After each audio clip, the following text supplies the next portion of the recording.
Uzaklarda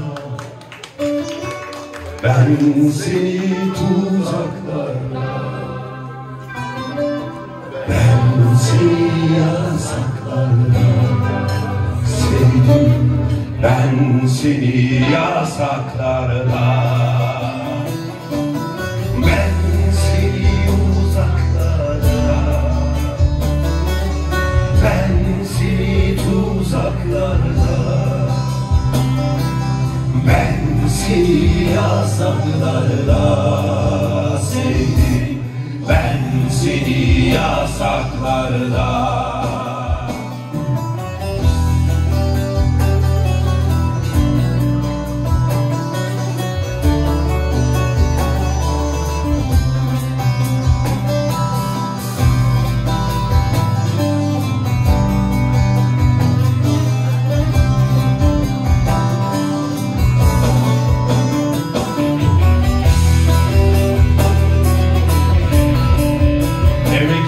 Artistlik yapıyor, alkışlasın.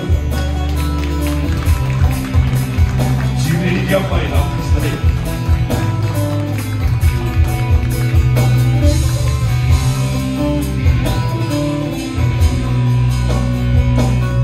Sabahı öptüm gözlerinde, geceyi yaktım,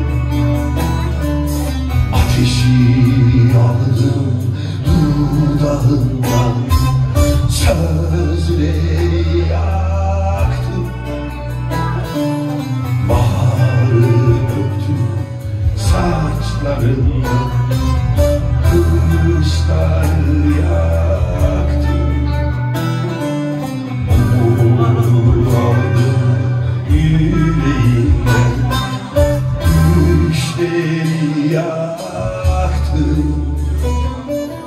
Ben seni uzaklarda, ben seni tuzaklarda,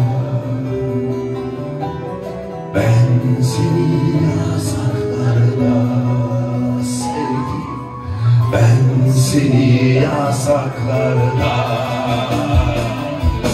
ben seni uzaklarda, ben seni uzaklarda, ben seni yasaklarda.